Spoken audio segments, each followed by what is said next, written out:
Good afternoon बच्चों, good afternoon. Good afternoon sir.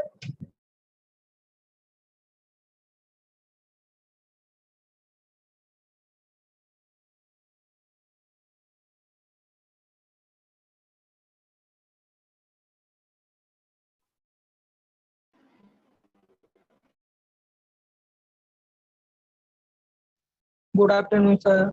Good afternoon.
Good afternoon sir.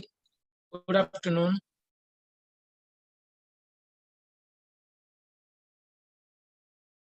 चलो करें continue.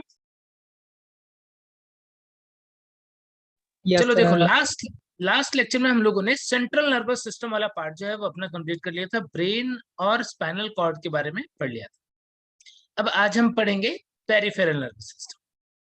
तो peripheral nervous system जो है इसके अंदर क्या क्या आता है, जो पेरिफेरल नर्वस सिस्टम है, इसके अंदर वो सारे नर्व फाइबर्स आते हैं जो कहाँ से निकल रहे हैं, जो ब्रेन से निकल रहे हैं और स्पाइनल कॉर्ड से निकल रहे हैं, यानी क्रेनियल नर्व्स और स्पाइनल नर्व्स। ये दो पार्ट हो गए किसके, पेरिफेरल नर्वस सिस्टम। एक हो गया क्रेनियल नर्व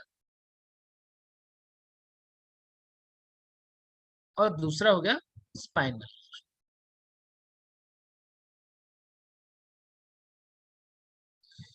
ह्यूमन के अंदर यदि हम बात करें या मैमल्स के अंदर हम बात करें तो कितने क्रेनियल नर्व होते हैं, 12 pairs, 12 pair of cranial nerve जो है वो प्रेजेंट होते हैं, ठीक है।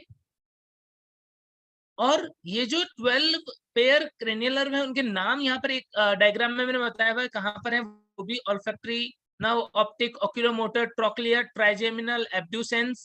7 नंबर पे फेशियल, 8 वेस्टिबुलो कॉक्लियर या ऑडिटरी, 9 पे ग्लासोफेरिंजियल, 10 पे वेगस, 11 पे एसेसरी एंड 12 पे हाइपोग्लोसल। तो ये डिफरेंट क्रेनियल नर्व जो है वो यहाँ पर प्रेजेंट है। अब ये क्रेनियल नर्व को तुम 3 कैटेगरी में बांट सकते हो, कौन कौन से, कि इनमें से कुछ है सेंसरी, कुछ है मोटर और कुछ का दोनों फंक्शन है, यानी बोथ सेंसरी एंड मोटर, या मैं उसे बोल दूंगा मिक्स्ड नर्व। कुछ जो है वो मिक्स्ड नर्व है। सेंसरी नर्व कौन कौन सा होता है, 1, 2, नंबर 1, 2 एंड 8, ये तीनों जो है वो कौन से हैं, सेंसरी हैं। यदि हम मोटर की बात करें तो वो है 3, 4, 6, 3, 4, 6, 11, 12। ये क्या है, ये है मोटर नर्व। और इसके अलावा जो भी बच गए वो कैसे मिक्स्ड है, यानी 5, 7, 9 और 10, ये जो है वो कैसे मिक्स्ड नर्व। तो क्रेनियल नर्व कितने, 12 पेयर, ठीक है। नाम याद रखोगे तो olfactory, optic, oculomotor, trochlear, trigeminal, abducens, facial, vestibulocochlear, या फिर हम इसे ऑडिटरी भी बोल देते हैं, और glossopharyngeal, vagus, accessory and hypoglossal. तो ये total 12 pair of cranial nerve present होते हैं। स्पाइनल नर्व की यदि हम बात करें तो कितने स्पाइनल नर्व होते हैं हमारे अंदर, हमारे अंदर 31 पेयर स्पाइनल नर्व होते हैं, जिसमें से 8 जो है वो क्या है सर्वाइकल, 12 थोरेसिक, सर्वाइकल जो है C1 to C8, cervical nerve 8 होते हैं, ये ध्यान रखना। वर्टिब्री 7 होती है, बट सर्वाइकल नर्व जो है वो 8 पेयर होते हैं। 12 thoracic nerve, 5 lumbar, 5 sacral and 1 कॉक्सिजुलर। तो ऐसे 31 पेयर जो है वो स्पाइनल नर्व जो है वो प्रेजेंट होते हैं। अब यदि क्रेनियल नर्व जो है उनके क्या क्या फंक्शन है, बहुत स्लाइड हम यहाँ पे मैंने जो लिस्ट बनाई उसमें बहुत थोड़े थोड़े से इंफॉर्मेशन दी हुई है, कुछ तो मैंने डायग्राम से बता दिया, कुछ फंक्शन यहाँ पर तुम देख रहे हो कि ऑल्फैक्टरी है तो किससे रिलेटेड होगा,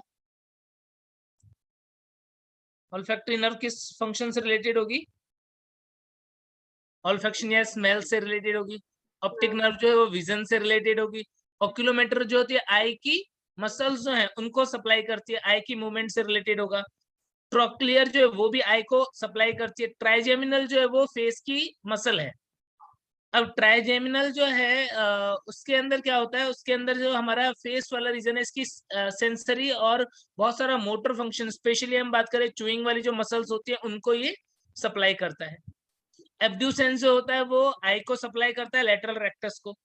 फेशियल नर्व जो होता है वो face, lacrimal gland, salivary gland, इन सबको कंट्रोल करता है। फेस की मसल जो एक्सप्रेशन के लिए रेस्पॉन्सिबल होती है उनको सप्लाई करता है। वेस्टिबुलो कॉक्लियर जो है वो सेंसरी है और हियरिंग और इक्विलिब्रियम को कंट्रोल कर रहा है, यानी ईयर को सप्लाई कर रहा होगा, ठीक है। ग्लासोफेरिंजियल जो है वो फेरिंग्स वाला पार्ट जो है सोलिंग में हेल्प करता है, टंग की मूवमेंट, सलाइवरी ग्लैंड इनके लिए वर्क करता है। वेगस जो है अगेन मिक्स, वेगस जो है वो लॉन्गेस्ट नर्व एक तरीके से, वो हमारे लार्ज इंटेस्टाइन तक भी जाता है ना, तो बहुत सारे ऑर्गन को, इंटरनल ऑर्गन जो है उनको सप्लाई करता है। पैरासिम्पैथेटिक मोटर सप्लाई भी होती है।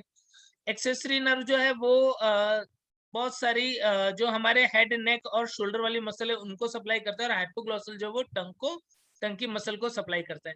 तो इस तरीके से थोड़ा बहुत आइडिया तुम्हें रहेगा कि कौन सी नर्व किस पार्ट को सप्लाई करती है, ठीक है। अब इसके बाद में देखो, इसके बाद में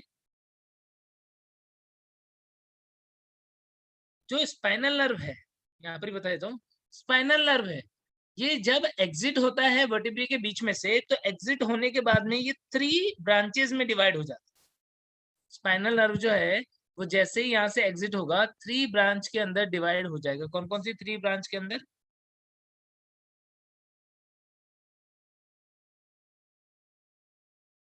ये मान लो स्पाइनल नर्व, तो ये 3 ब्रांच में डिवाइड होता है। एक होता है रैमस डॉर्सैलिस। क्या होता है? रैमस डॉर्सैलिस। एक होता है रैमस वेंट्रैलिस। क्या होता है? रैमस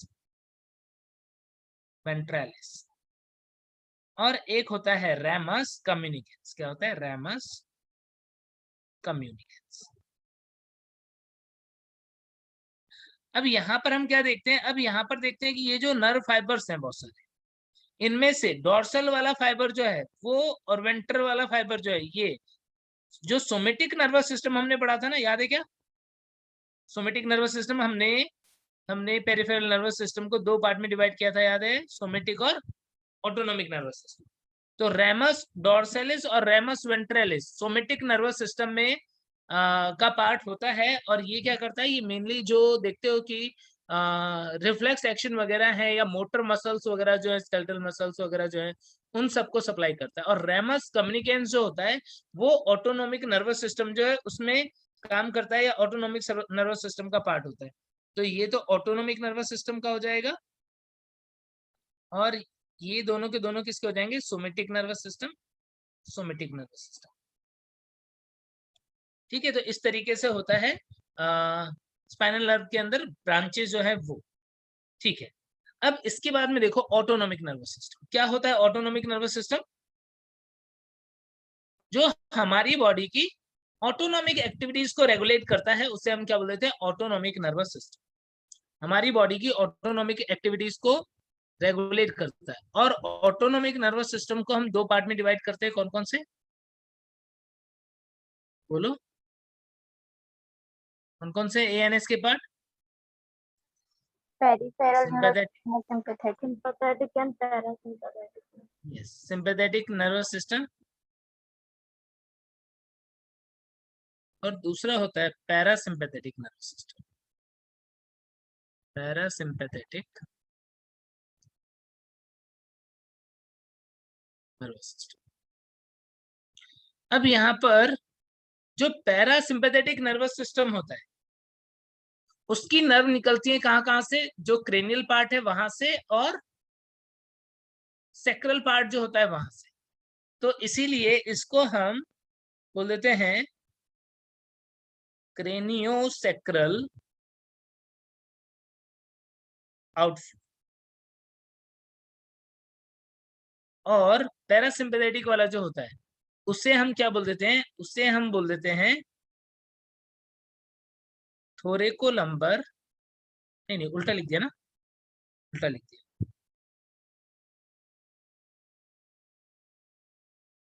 जो पैरासिम्पैथेटिक वाला होता है वो निकल रहा है किससे? ब्रेन और स्पाइनल कॉर्ड का जो पोस्टीरियर लास्ट वाला पार्ट था।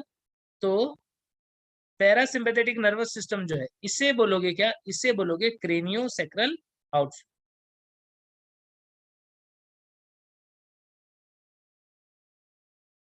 क्रेनियोसेक्रल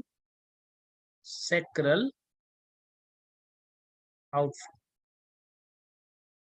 ठीक है, और सिंपैथेटिक को बोलोगे थोरेकोलंबर, थोरेकोलंबर आउटफ्लो। अब देखो, जैसे सेंट्रल नर्वस सिस्टम में न्यूक्लियस होते हैं, न्यूक्लियस होते हैं जहां पर बहुत सारे नर्व जो है उनका बंच होता है, और वो ना मतलब बहुत सारे ब्रांचिंग से एक जगह पे बहुत सारे नर्व सिनेप्स वगैरह ये सब बन रहे हैं, तो उसे हम वहां पे न्यूक्लियस बोल देते हैं। ऑटोनोमिक नर्वस सिस्टम में उसे हम बोलते हैं गैंग्लियन। क्या बोलते हैं?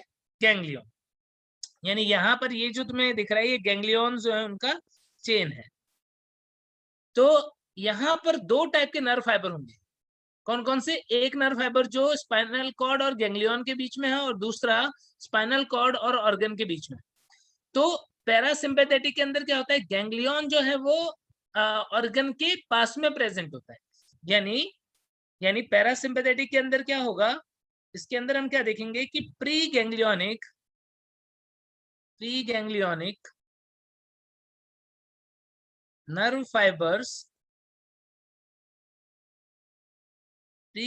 nerve fibers are long.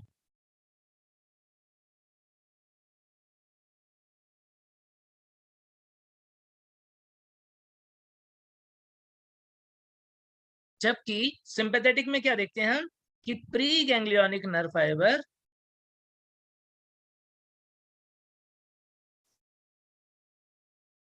Are short, ये छोटे होंगे, पोस्ट गैंग्लियोनिक नर्व फाइबर जो है वो बड़े होंगे। तो इस टाइप से होता है। अब अपने को क्या है, पैरासिम्पैथेटिक के गैंग्लियन और इन सब के बारे में नहीं पढ़ना है, लेकिन अपने को ये पता होना चाहिए कि कौन सा सिस्टम बॉडी के ऊपर किस तरीके से काम कर रहा है। जैसे आई के ऊपर हम प्यूपिल की बात करें तो सिंपैथेटिक सिस्टम और पैरासिम्पैथेटिक सिस्टम, इनका इस प्यूपिल के ऊपर क्या इफेक्ट होता है ये हमें पता होना चाहिए। देखो ये जितने भी फंक्शन है, इन फंक्शन को तुम कैसे समझ सकते हो? यहाँ पे जो डायग्राम के थ्रू मैंने बनाया हुआ है, इसको तुम कैसे समझ सकते हो कि जब हमारी बॉडी स्ट्रेस वाली कंडीशन में होती है, डर वाली कंडीशन में होती है, तो हमारी बॉडी का कौन सा सिस्टम एक्टिवेटेड होता है, मतलब कौन सा एनएस का कौन सा पार्ट एक्टिव हो जाता है? जब हम डरे हुए होते हैं, घबराए हुए होते हैं या बहुत उदास होते हैं, उस टाइम पे हमारी बॉडी का कौन सा सिस्टम एक्टिव होता है? एनएस का, सिंपैथेटिक की पैरासिम्पैथेटिक? सिंपैथेटिक। जब हम रिलैक्स कंडीशन में होते हैं, हम एंजॉय कर रहे हैं, हम रिलैक्स कंडीशन में, हम खुश हैं, उस टाइम पे हमारी बॉडी का कौन सा सिस्टम जो है वो डोमिनेट कर रहा है? पैरासिम्पैथेटिक। और ये दोनों सिस्टम मिल करके हमारी बॉडी को किसी भी स्ट्रेसफुल या किसी भी बहुत एक्साइटेड कंडीशन और इन सब में बैलेंस करने का काम करती है। ठीक है, तो इधर पैरासिम्पैथेटिक दिया हुआ है जब हम खुश होते हैं, इधर दिया हुआ है जब हम दुखी होते हैं। तो देखो जब हम बहुत दुखी होंगे, जब मान लो तुमने कोई एकदम से शॉकिंग न्यूज सुन ली, तो शॉकिंग न्यूज सुन ली तो अब क्या होता है उस टाइम पे? हमारी आंखें जो है वो खुली की खुली रह जाती है, फटी की फटी रह जाती है, यदि मैं नॉर्मल लैंग्वेज में बात करूं तो आंखें फटी की फटी रह जाती है। यहाँ पर तुम इसको प्यूपिल से रिलेट कर लो कि जब हम कोई बैड न्यूज सुनते हैं या कुछ ऐसा, यानी सिंपैथेटिक सिस्टम एक्टिव होता है, तो हमारी प्यूपिल जो है वो क्या हो जाती है? डायलेटेड हो जाती है। क्या ध्यान रख पाओगे ऐसे?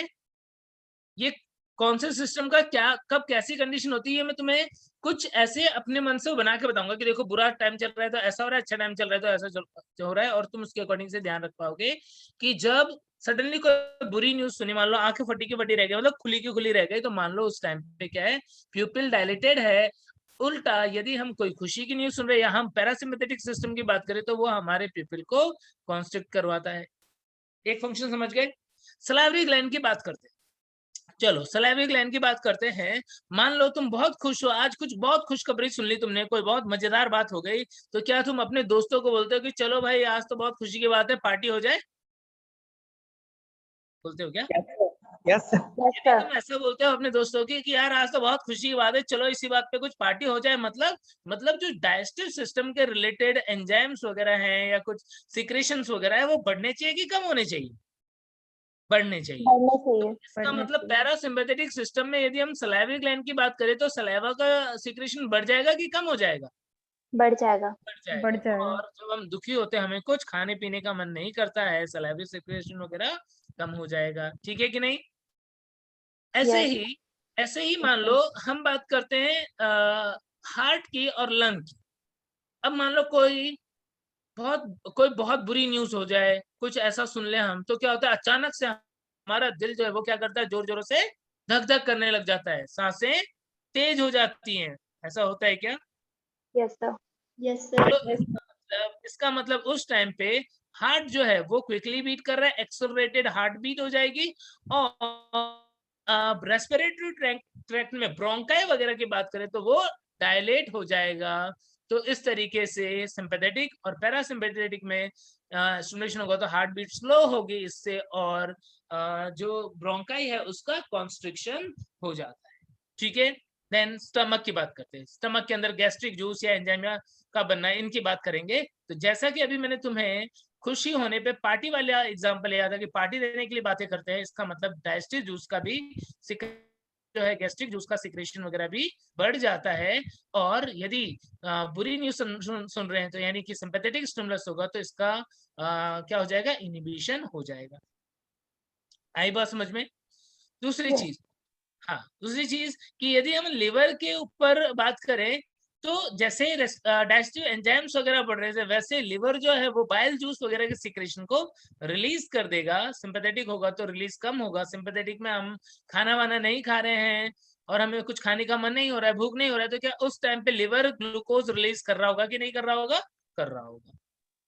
ठीक है, ऐसे ही यदि हम बात करें कि कोई बुरी न्यूज सुनते हैं हम, तो हमें यूरिन और फीकल मैटर को एक्सक्रीट करना, ये सब भी क्या हो जाता है, सप्रेस हो जाता है। इनकी भी मूवमेंट जो है वो कम हो जाती है, यानी यूरिन वगैरह भी नहीं होता है और पेरिस्टालसिस भी इनहिबिट हो जाता है।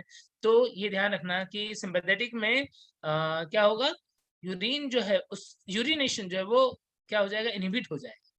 ठीक है, क्योंकि उस टाइम पे ब्लैडर वगैरह जो है वो रिलैक्स कंडीशन में होता है। और साथ ही ये एड्रिनल ग्लैंड को, यदि हम यहाँ पर एड्रिनल ग्लैंड की भी बात करें तो एड्रिनल ग्लैंड को एपिनेफ्रिन एंड नॉर एपिनेफ्रिन, पता ही है तुमको सिंपैथेटिक स्टिमुलेशन के टाइम पे कौन सा न्यूरोट्रांसमीटर ज्यादा, एपिनेफ्रिन एंड नॉर एपिनेफ्रिन, तो उसके प्रोडक्शन को इंक्रीज करवा देगा। ठीक है, देन ब्लैडर की बात करोगे तो क्या अभी मैंने बताया कि खुशी होंगे तो यूरिनेशन होगा, दुखी होंगे तो ब्लैडर भी चुपचाप पड़ा रहेगा हमारा। इसका मतलब पैरासिम्पैथेटिक ब्लैडर का कॉन्स्ट्रिक्शन करवाता है और इंटरनल स्फिंक्टर को ओपन करवाता है, जबकि सिंपैथेटिक जो है वो ब्लैडर को रिलैक्स करवा देता है इनके ऊपर। और लास्ट यदि जेनाइटल ऑर्गन की बात करें, यदि इसमें जेनाइटेलिया के बारे में नहीं दिया हुआ है और जेनाइटल ऑर्गन की बात करें तो इरेक्शन जो है, यानी पीनिस की बात करते हैं हम, तो उसका इरेक्शन करवाता है कौन, पैरासिम्पैथेटिक सिस्टम इरेक्शन करवाएगा। दो चीजें होती है, एक तो इरेक्ट होना यानी उसके अंदर ब्लड सप्लाई बढ़ गई है और वो इरेक्ट हो गया, और दूसरा होता है इजैकुलेट होना। ठीक है, सीमेन का इजैकुलेट होना। तो क्या करेगा, इजैकुलेशन को प्रमोट करवाता है कौन, सिंपैथेटिक सिस्टम। पैरासिम्पैथेटिक जो है वो इरेक्शन को प्रमोट करवाता है और सिंपैथेटिक सिस्टम जो है वो इजैकुलेशन को प्रमोट करवाता है। क्या बहुत आसानी से तुम्हें सिंपैथेटिक और पैरासिम्पैथेटिक के फंक्शन ध्यान रह जाएंगे क्या? यस तो सर। चलो, तो फिर तो ये बहुत अच्छी बात है। और अब हम इसके बाद में देखते हैं रिफ्लेक्स एक्शन और रिफ्लेक्स आर्क। क्या होता है रिफ्लेक्स आर्क और क्या होता है रिफ्लेक्स एक्शन? देखो, रिफ्लेक्स एक्शन क्या होता है, रिफ्लेक्स एक्शन होता है कि कुछ पर्टिकुलर स्टिमुलस जो हैं उनके लिए हम देखते हैं क्या कि बहुत क्विक एक्शन होता है। इससे पहले कि हमारा ब्रेन चीजों को एनालाइज कर पाए, क्या होता है, एक्टिविटी हो जाती। कैसे? जैसे हम बात कर लेते हैं कि किसी गर्म चीज पे हाथ रख दिया, मान लो तवा है, वहां पे एक तवा है, तवे के पास तुम खड़े हो और गलती से तुम्हारा हाथ जो है वो उस गर्म तवे पे टच हो गया। क्या होता है, इससे पहले कि तुम्हें गर्म लगे तुम्हारा हाथ वहां से हट जाता है। ऐसा होता है क्या? Yes, या sir. Suddenly Yes, pin sir. Prick हो, कोई नुकीली चीज थी, किसी ने पिन प्रिक किया या तुम्हारे हाथ में पिन लगा, तो इससे पहले कि तुम्हें उस पिन का प्रिक का दर्द हो, उससे पहले तुम्हारा हाथ वहां से हट जाता है क्या? Yes, sir. यस, बिल्कुल होता है। तो वो जो एक्शन है उसे हम बोल रहे हैं रिफ्लेक्स एक्शन। और ये रिफ्लेक्स एक्शन जो है वो मीडिएट करता है कौन, वो मीडिएट करता है रिफ्लेक्स आर्क। रिफ्लेक्स आर्क में क्या क्या चीजें इंक्लूड होती है, देखो, रिफ्लेक्स आर्क जो है वो मीडिएट होता है किससे, जैसे जैसे यदि हम बात करें तो कि हाथ गर्म तवे पे रखा, तो सबसे पहले रोल आता है किसका, उस सेंसरी ऑर्गन का जो जिसको पता पड़ता है कि गर्म था। तो सबसे पहले सेंसरी ऑर्गन, या फिर तुम इसे अफेक्टर ऑर्गन भी बोल सकते हो। सेंसरी ऑर्गन इस इंफॉर्मेशन को जैसे ही उसको पता पड़ता है या कोई स्टिमुलस आता है, क्या होता है उसके अंदर कुछ ऐसे केमिकल चेंजेस होते हैं जिनकी वजह से क्या होता है, एक्शन पोटेंशियल जनरेट हो जाता है सेंसरी ऑर्गन में, और वो एक्शन पोटेंशियल जो है वो सेंसरी नर्व के थ्रू, सेंसरी नर्व जो है उसे हम क्या बोल सकते हैं, उसे हम एफरेंट नर्व बोल सकते हैं। क्या एफरेंट नर्व, इसके थ्रू क्या होता है, प्रोपेगेट करता है और पहुंच जाता है कहां पर, हमारे सेंट्रल नर्वस सिस्टम के अंदर। सेंट्रल नर्वस सिस्टम मतलब क्या, ब्रेन की स्पाइनल कॉर्ड की, कुछ भी हो सकता है, बोलो, ब्रेन और स्पाइनल कॉर्ड। यानी रिफ्लेक्स जो है, रिफ्लेक्स एक्शन की बात करें यदि हम, तो वो किससे मीडिएट होता है, सेंट्रल नर्वस सिस्टम का कौन सा पार्ट, ब्रेन की स्पाइनल कॉर्ड, वो कुछ भी हो सकता है। यानी क्रेनियल रिफ्लेक्स भी तुमने सुना होगा और स्पाइनल रिफ्लेक्स भी तुमने सुना होगा। तो कोई भी मीडिएट करता है, मतलब अलग अलग ऑर्गन के अकॉर्डिंग। जैसे हम अभी हम इसके बारे में देख लेंगे थोड़ा सा। और फिर इसके बाद क्या हुआ कि यहाँ पर इंफॉर्मेशन आते ही ये क्या करता है, ये जो मोटर न्यूरॉन होते हैं यानी कि एफरेंट न्यूरॉन जो होते हैं,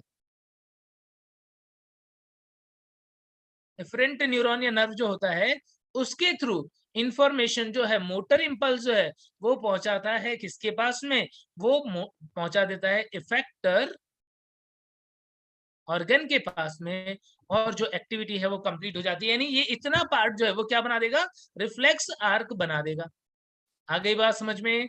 तो रिफ्लेक्स आर्क क्या होता है, sensory organ, afferent nerve, CNS, efferent nerve और इफेक्टर ऑर्गन को मिलाकर के एक रिफ्लेक्स आर्क बनता है। मिनिमम इतना होना चाहिए, इसके अलावा इनके बीच में इंटर न्यूरॉन भी पॉसिबल होते हैं। रिफ्लेक्स के अंदर यदि देखो दो टाइप की कंडीशन होती है, मोनोसिनेप्टिक और पॉलीसिनेप्टिक कंडीशन होती है। इनके बीच में क्या हो सकता है, इंटर न्यूरॉन या इंटर न्यूरॉन का एक और भी नाम है क्या, इंटरन्यूशियल न्यूरॉन। ठीक है, तो ये भी यहाँ पर बीच में हो सकते हैं। ठीक है, तो अब ये डायग्राम जो, अच्छा, रिफ्लेक्स एक्शन जो है वो डिफरेंट टाइप के हो सकते हैं। अभी मैं बात कर रहा था कैसे डिफरेंट टाइप के हो सकते हैं। जैसे हम बात करते हैं टाइप्स ऑफ रिफ्लेक्स,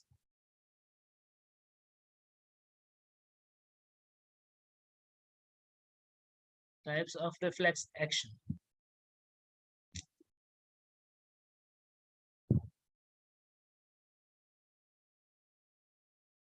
देखो क्या क्या हो सकता है। सबसे पहले यदि हम बात करें कि कौन मीडिएट कर रहा है, उसके अकॉर्डिंग क्रेनियल रिफ्लेक्स हो सकता है और स्पाइनल रिफ्लेक्स हो सकता है। ठीक है, दो टाइप का रिफ्लेक्स हो सकता है, क्रेनियल रिफ्लेक्स और स्पाइनल रिफ्लेक्स। यदि सीएनएस का पार्ट ब्रेन है जो मेनली इसको मीडिएट कर रहा है, तो उसे हम क्रेनियल रिफ्लेक्स बोलेंगे। जैसे प्यूपिल रिफ्लेक्स, जैसे मान लो हमारे प्यूपिल के ऊपर कुछ भी कचरा पड़ता है, तुरंत से आई क्या होती है, ब्लिंक होती है, तो उस टाइप का रिफ्लेक्स है क्रेनियल रिफ्लेक्स। और स्पाइनल रिफ्लेक्स जो है, जैसे हम डायग्राम देख रहे थे, क्या किसका, नी जर्क रिफ्लेक्स। तो दो टाइप के रिफ्लेक्स होते हैं, ब्रेन के थ्रू मीडिएट हो चाहे स्पाइनल कॉर्ड। अब जब ये यहाँ पर जब ये स्पाइनल कॉर्ड में आता है, तो यहाँ पर रिफ्लेक्स होने के साथ ही कुछ न्यूरॉन जो है वो इंफॉर्मेशन को कहाँ पर लेकर के चले जाते हैं, ऊपर ब्रेन में हायर सेंटर के पास में, जहां पर क्या होता है, जहां पर उसका एनालिसिस भी होता है। तो एक तो कौन मीडिएट कर रहा है, स्पाइनल कॉर्ड या ब्रेन, उसके अकॉर्डिंग हमने टाइप देखा। अब दूसरी बात करते हैं हम कंडीशनल और अनकंडीशनल रिफ्लेक्स। एक होता है कंडीशनल रिफ्लेक्स और दूसरा होता है कंडीशनल रिफ्लेक्स और दूसरा होता है अनकंडीशनल रिफ्लेक्स। क्या कोई बच्चा मुझे डिफरेंस बता सकता है क्या?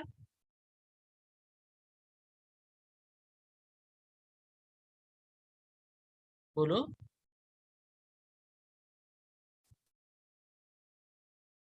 बोलो कोई, किसी को पता हो तो, कंडीशनल और अनकंडीशनल रिफ्लेक्स क्या होता है?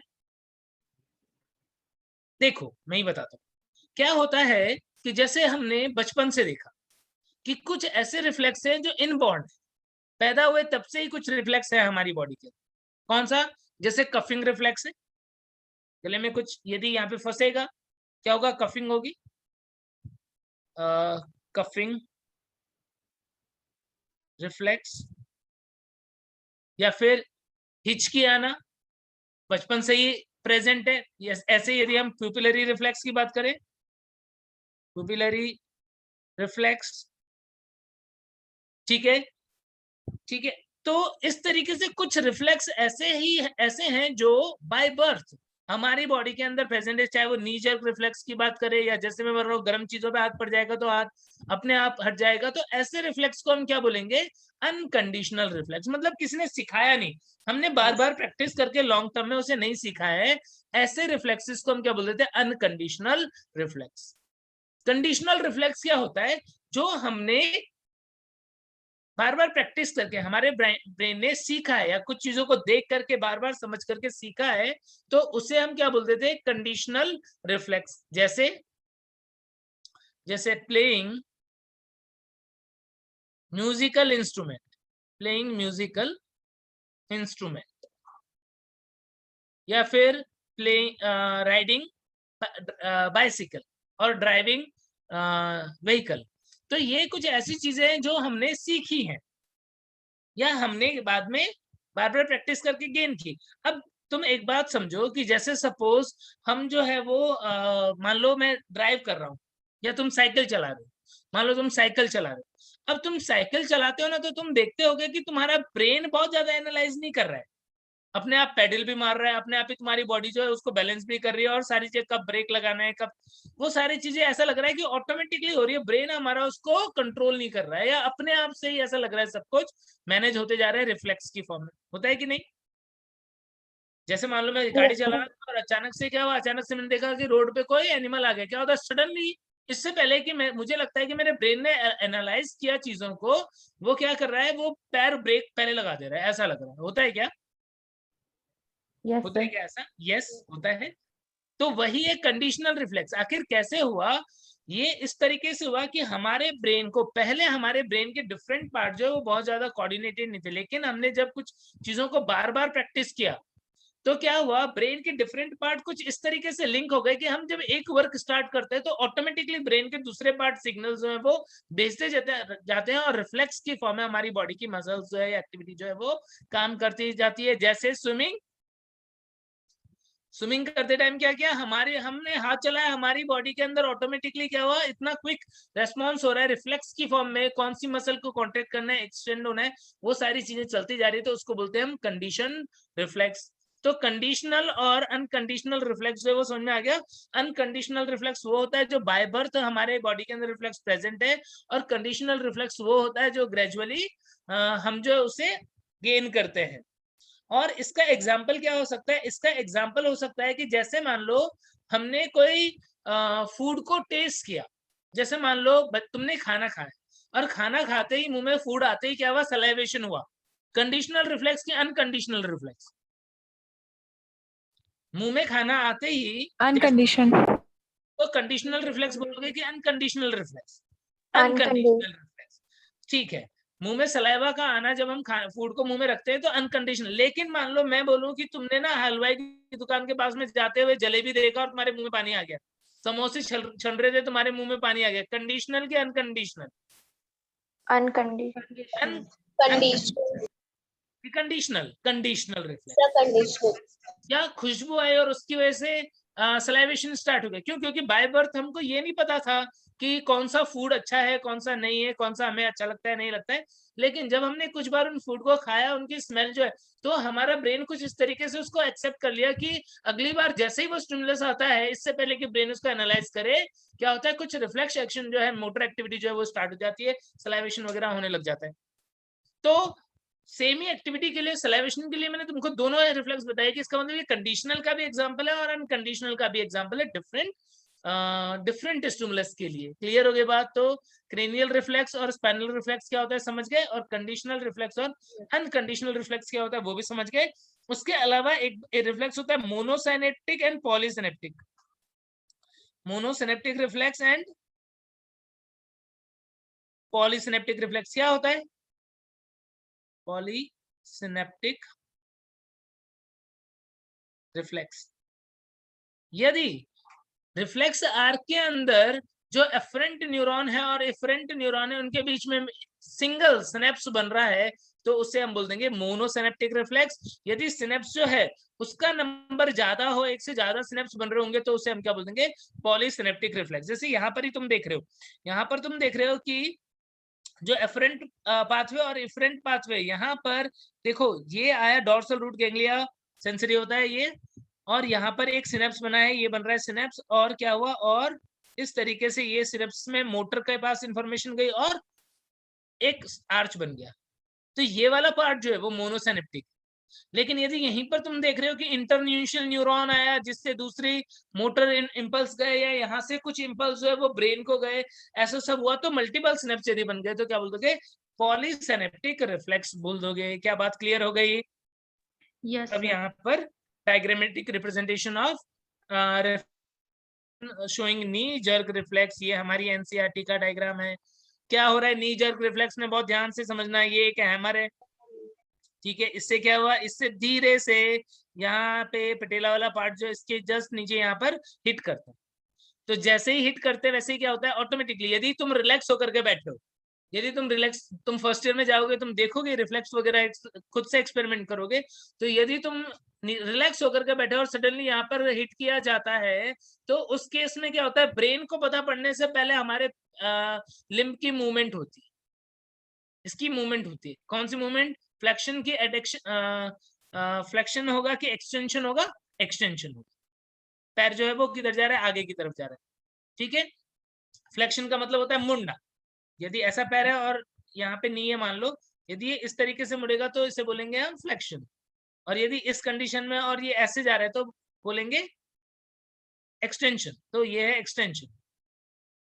तो क्या होता है यहाँ पर हम देख रहे हैं कि रिफ्लेक्स एक्शन के टाइम पे जैसे ही स्टिमुलस मिला, स्पाइनल कॉर्ड के पास इंफॉर्मेशन गई, स्पाइनल कॉर्ड ने क्या किया, ये जो मसल है यहाँ पर, इस मसल को, क्योंकि देखो पैर को यदि हमें इस तरीके से रेस्पॉन्स देना है तो क्या होगा, ये मसल कॉन्ट्रैक्ट होगी, यहाँ पर इस मसल का क्या होना चाहिए, इस मसल स्पिंडल का क्या होना चाहिए, कॉन्ट्रैक्शन होना चाहिए, और इसका अपोजिट जो है एंटागोनिस्टिक मसल जो है उसका क्या होना चाहिए, रिलैक्सेशन होना चाहिए। ये दो काम होंगे एक साथ में तो लिम्ब की मूवमेंट हो जाएगी, लेग की मूवमेंट हो जाएगी। तो इस तरीके से तुम क्या देख रहे हो, एफरेंट जो है वो स्टिमुलस को लेकर कॉर्ड में, और फिर मोटर के थ्रू क्या हुआ, इसके रेस्पॉन्स में एक्टिविटी हुई। जहां पर तुम देख रहे हो ये है सेंसरी ऑर्गन। देन इसके बाद में if afferent pathway, efferent nerve, उसके बाद में स्पाइनल कॉर्ड जो है वो हमारा सीएनएस वाला पार्ट हो गया, जहां पर इंटरन्यूशनल न्यूरॉन वगैरह भी हो सकता है। देन इफरेंट न्यूरॉन के थ्रू जो है वो अफेक्टर ऑर्गन जो है, मसल्स वगैरह जो है वहां पर इंफॉर्मेशन गई, अफेक्टर ऑर्गन जो है उसने कॉन्ट्रैक्ट किया या एक्टिविटी की और रिस्पॉन्स आ गया। तो इस तरीके से होता है रिफ्लेक्स एक्शन। क्या बातें क्लियर हो गई सब बच्चों को? Yes, sir. ठीक है, तो ये हो गया हमारा रिफ्लेक्स एक्शन भी कंप्लीट हो गया। मुझे लग रहा है ये जो नर्वस सिस्टम वाला चैप्टर है ये हमारा कंप्लीट हो गया है। इसके बाद में अब हम पढ़ेंगे सेंस और, देखो सेंस ऑर्गन, देखो क्या होता है, हमारी बॉडी के अंदर बहुत सारे डिफरेंट टाइप के सेंस ऑर्गन्स हैं जो डिफरेंट स्टिमुलस उनको रिसीव करते हैं, ठीक है। इसके यदि एग्जाम्पल की बात करें तो जैसे हम देखते हैं नोज के अंदर हम क्या देखते हैं, ऑल्फैक्टरी रिसेप्टर्स होते हैं। ये किसका डायग्राम है, ये है ऑल्फैक्टरी रिसेप्टर्स इन नोज। दूसरा एग्जाम्पल जो लिया है मैंने वो है gustatory receptor in taste bud, tongue के अंदर। क्यों ये दो एग्जाम्पल लिए? एनसीईआरटी की बुक तुमने पढ़ी होगी, तुम्हें पता होगा, वहां पर इन दोनों के बारे में स्टार्टिंग में डिस्कस किया हुआ है। तो इसीलिए हम इसको लेके समझेंगे कि बॉडी के अंदर डिफरेंट पार्ट है, वहां पर डिफरेंट सेंस ऑर्गन्स प्रेजेंट होते हैं।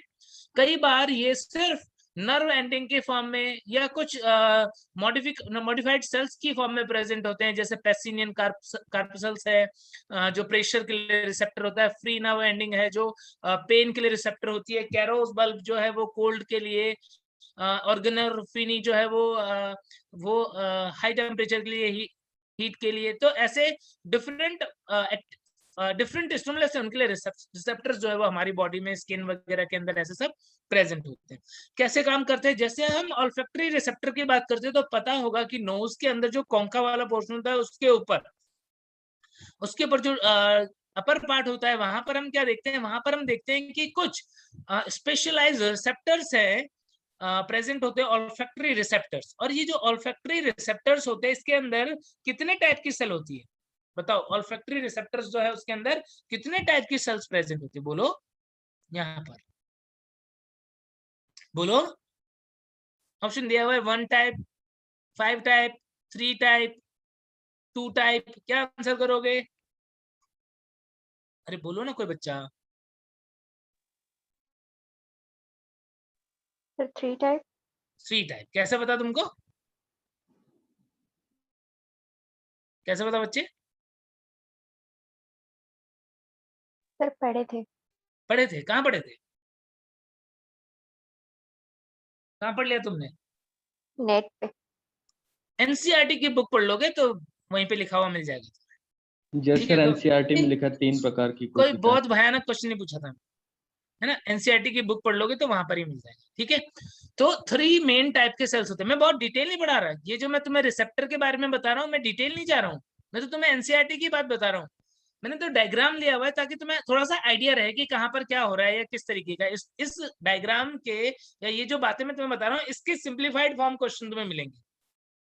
तो एनसीईआरटी की बुक में दिया हुआ है कि यहाँ पर क्या होता है, 3 टाइप्स की सेल्स जो है वो रिसेप्टर में है। कहाँ पर होता है, हमको पता है कि जो रेस्पिरेटरी ट्रैक्ट है वहां पर 2 टाइप की एपिथेलियम हमने पढ़ी थी, एक तो रेस्पिरेटरी एपिथेलियम और एक ऑल्फैक्टरी एपिथेलियम। तो ऑल्फैक्टरी एपिथेलियम जो होती है उसके अंदर 3 डिफरेंट टाइप की सेल्स जो है यहाँ पर ऑल्फैक्टरी रिसेप्टर्स में प्रेजेंट होती है। कौन कौन सी सेल्स होती है, एक तो सेल है उसका नाम होता है olfactory receptor, olfactory receptor cell. ठीक है, देन उसके बाद ये ब्लू कलर से जो ऑल्फैक्टरी रिसेप्टर है और ये जो इसके नियर बाय लंबी लंबी सेल्स है वो सपोर्टिंग सेल्स होती हैं। ऑल्फैक्टरी रिसेप्टर सेल जो उसके टिप पे क्या होगा, यहाँ पर डेंड्राइट और यहाँ पर ऑल्फैक्टरी हेयर होता है जिससे कि स्मेल की इंफॉर्मेशन जो उसे कलेक्ट की जाती है। तो ये ऑल्फैक्टरी सेल्स हो गए, रिसेप्टर्स हो गए। दूसरा उसके पास में सपोर्टिंग सेल होगा और तीसरा स्टेम सेल्स हो गए, बेसल स्टेम सेल्स हो गए। तो ये 3 टाइप की सेल्स जो है यहाँ पर प्रेजेंट होती है। म्यूकस का डिस्चार्ज हो रहा है हर जगह पे बीच बीच में, तो ऑल्फैक्टरी यहाँ पर म्यूकस प्रोड्यूसिंग ग्लैंड्स वगैरह भी प्रेजेंट होगी। अब इनसे क्या हुआ, ये जो ऑल्फैक्टरी रिसेप्टर सेल है इनसे इनसे क्या होता है, इंपल्स जो है एक तरीके से एक्सोन और डेंड्राइट वाले पार्ट की तरह काम कर रहा है। और ये क्या करता है, यहाँ पर एक्शन पोटेंशियल जो जनरेट होता है उससे न्यूरॉन्स को देता है, जो कहाँ पर लेकर के चले जाती है ऑल्फैक्टरी बल्ब। याद है क्या बताया था, जो लिम्बिक सिस्टम है उसका, लिम्बिक सिस्टम जो है उससे आगे एक्सटेंड होकर के क्या बन जाता है, लिम्बिक सिस्टम से आगे, यानी कि जो ब्रेन वाला पोर्शन है, ये मान लो ये ब्रेन का फ्रंटल रीजन है, ये फ्रंटल रीजन है। तो फ्रंटल वाला जो पोर्शन है, इस पोर्शन के नीचे यहाँ पर एक बल्ब होता है जिसे हम बोलते हैं ऑल्फैक्टरी बल्ब, और उससे ऐसा एक ट्रैक्ट जैसा बना होता है, ऑल्फैक्टरी ट्रैक्ट। और यहाँ पर है लिम्बिक सिस्टम, हमारे ब्रेन का लिम्बिक सिस्टम, एमिगडेला और हिप्पोकैम्पस और कॉर्डेट न्यूक्लियस है, सब अलग होते हैं, सब्सटेंशिया नाइग्रा, बहुत सारी चीजें होती है, वो सब हम डिटेल में नहीं जाएंगे। तो यहाँ पर क्या हुआ, ये ऑल्फैक्टरी लोब है इस जगह पर, ये रहा, देखो कितना छोटा सा रिड्यूस सा, और यहाँ पर है ऑल्फैक्टरी ट्रैक्ट जिसके थ्रू ये कहाँ पे पहुंच जाएगा, ये इंफॉर्मेशन जो है ब्रेन के अंदर जो ऑल्फैक्टरी सेंटर्स हैं वहां पर पहुंच जाएंगे और एनालाइज होंगे।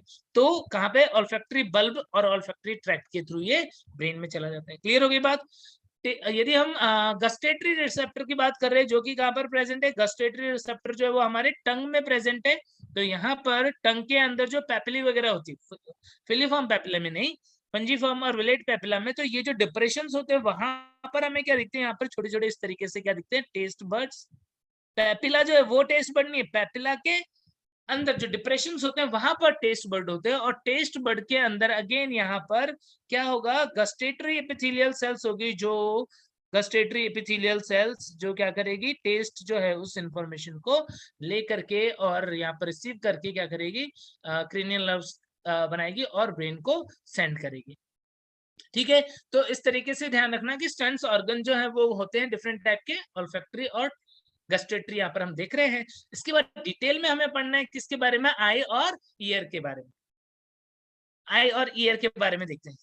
आई जो है, one pair of I is present, और इसका काम क्या है, ये हमें जो लाइट और लाइट के बारे में और कोई भी ऑब्जेक्ट जो है उसे देखने में हेल्प करता है। ये एक टाइप का क्या है, ये एक टाइप का टीलो रिसेप्टर है, क्योंकि जो डिस्टेंट कोई ऑब्जेक्ट रखा हुआ है तो उसकी इंफॉर्मेशन हमें दे रहा है। तो आई और ईयर दोनों के लिए बोल सकता हूँ कि eye and ear both are example of teloreceptor. Eye and ear जो है वो क्या है, टीलो रिसेप्टर्स है, टीलो रिसेप्टर्स। डिस्टेंट कोई ऑब्जेक्ट रखा हुआ है या कहीं दूर से जो साउंड आ रही है उसे हम रिसीव करते हैं किसके थ्रू, आई और ईयर के थ्रू। आई जो है वो कैसा ऑर्गन है, it is a photo sensitive organ. किसके लिए सेंसिटिव होता है, लाइट के लिए, फोटो सेंसिटिव ऑर्गन। अब आई की यदि हम स्ट्रक्चर देखते हैं आई बॉल की, तो यहाँ पर ये डायग्राम तुम देख पा रहे हो, हमारी एनसीईआरटी में भी डायग्राम दिया हुआ है। तो इस आई के अंदर क्या देखते हैं, कुछ पार्ट हमें दिख रहा है। आई प्रेजेंट कहाँ पर, आई रखा हुआ कहाँ पे है, आई जो है वो आई सॉकेट के अंदर। आई सॉकेट, आई सॉकेट का ऊपर वाला पार्ट कौन सी बोन ने बनाया, ऊपर वाला पार्ट, यहाँ पर फ्रंटल बोन थी जो इस तरीके से अंदर की तरफ जा रही थी, तो ऊपर वाला पार्ट फ्रंटल बोन ने बना दिया। नीचे वाला पार्ट जो है वो मैक्सिलरी बोन थी, उसके पार्ट ने बनाया। लेटरल साइड पे यहाँ पर क्या होता है, ये जाइगोमेटिक बोन वगैरह होगी। मीडियल साइड में क्या होगा, यहाँ पर प्रेजेंट होगा स्फिनोइड बोन, नेजल बोन, ये सब कुछ प्रेजेंट होगा। तो इस तरीके से बना होता है। और इस आई सॉकेट के अंदर क्या होगा, हमारा आई प्रेजेंट होगा। और आई की मसल्स कौन कौन सी होती है, आई के अंदर 4 जो है वो रेक्टस मसल होगी, 4 रेक्टस मसल। कौन कौन सी रेक्टस मसल होगी, जैसे superior rectus, inferior rectus, medial rectus और लेटरल रेक्टस, ऐसे 4 रेक्टस मसल होगी। और 2 ओब्लिक मसल होती है, superior oblique and inferior oblique muscle. थोड़ा सा आइडिया दे रहा हूँ, बहुत डिटेल में नहीं जा रहे, बस ये देख रहे हैं कि हमारे आईज की मूवमेंट जो है वो कौन करवा रहे होंगे, मसल करवा रहे होंगे।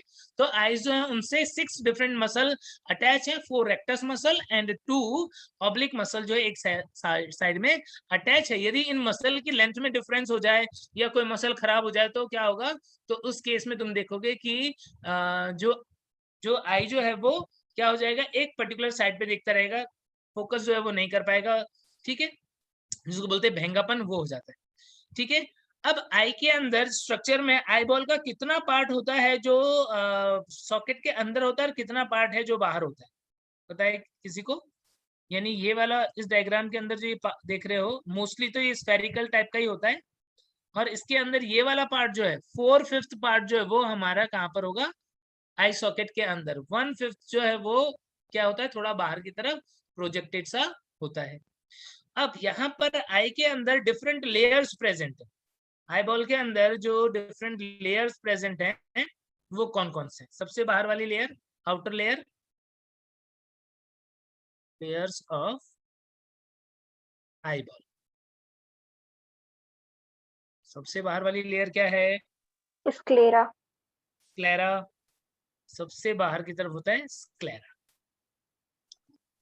स्क्लेरा जो है वो बना होता है किसका, mainly white fibrous connective tissue हुआ, कुछ येलो फाइब्रस, कनेक्टिव टिश्यू। ठीक है ना, कनेक्टिव टिश्यू का मेनली बना होता है, एपिथेलियम वगैरह होता है, तो उसका बना होता है। लेकिन एंटीरियर, एंटीरियर 1/5 पार्ट जो है यहाँ पर हम उसे क्या बोलते हैं, ये ट्रांसपेरेंट फॉर्म में होता है, इसे हम क्या बोलते हैं, कॉर्निया। क्या बोलते हैं, कॉर्निया।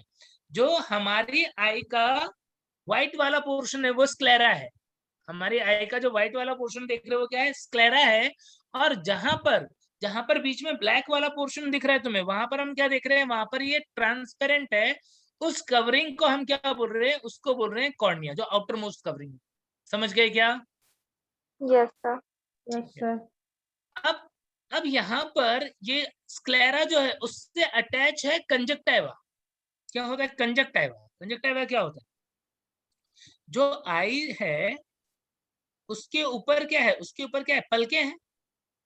यहाँ पर क्या है, पल क्या बोलोगे तुम इसको, पालपेब्री, पालपेब्री बोल सकते हैं इसको, या आईलिड बोल सकते हैं, ये आईलिड है। थोड़ा सा नीचे की तरफ मैंने स्ट्रेच कर दिया इसको।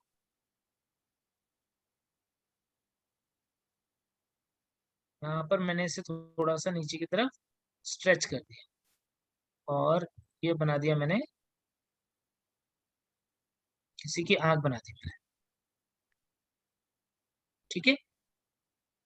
इसके ऊपर क्या है, इसके ऊपर यहाँ पर हम देखते हैं, यदि मैंने इसको नीचे की तरफ स्ट्रेच किया हुआ है तो इस जगह पर अपनी आईलिड के ठीक नीचे क्या देखते हो, म्यूकोसा है जो कि थोड़ी रेड रेड दिखाई देती है।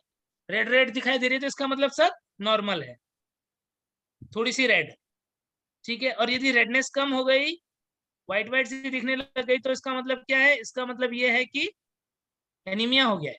होता है क्या ऐसा, देखो अब समझ में आ गई ना बात। तो ये वाला जो पोर्शन है ये क्या है, इसे ही हम बोलते हैं कंजक्टिवा, समझ गए।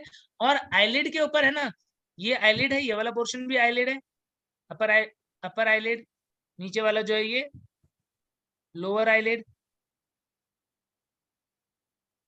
तो इसके अंदर जो कंजक्टिवा है इसे हम क्या बोलते थे, इसे हम पाल्पेब्रल कंजक्टिवा बोलते हैं। कंजक्टिवाइटिस होता है तो ये वाला पोर्शन रेड हो जाता है। ये कंजक्टिवा का कुछ पार्ट तो इसके ऊपर है और कुछ पार्ट जो होता है वो अटैच होता है किससे, स्क्लेरा से। जो स्क्लेरा से अटैच होगा उसे हम बोल देंगे बल्बर कंजक्टिवा।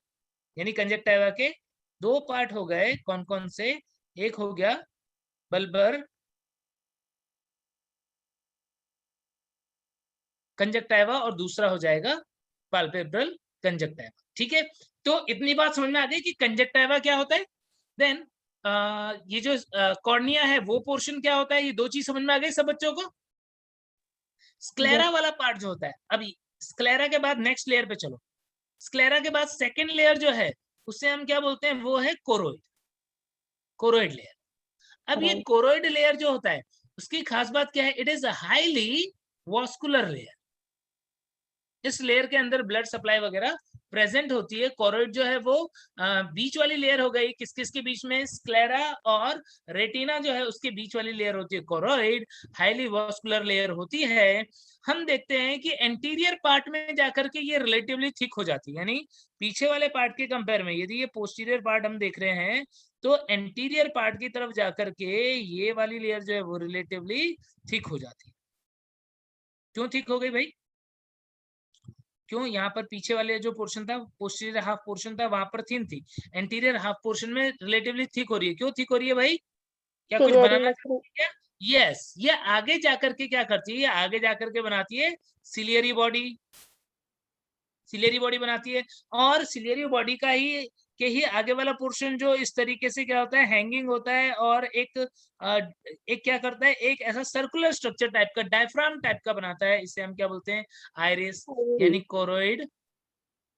कोरोइड जो उसने क्या किया, उसने बना दिया सिलियरी बॉडी, सिलियरी बॉडी और आइरिस, आइरिस, ठीक है। अब ये जो आइरिस वाला पोर्शन होता है, इस पोर्शन के की वजह से ही आई का कलर जो है वो देखने को मिलता है। क्या ये सही बात है, क्या हमने देखा कि मान लो तुम्हारी मेरी आंख जो है वो ब्लैक कलर की दिख रही है, तो वो जो वाला पोर्शन तुम्हें दिख रहा है वो एग्जैक्टली क्या है, वो आइरिस वाला पोर्शन ही होता है।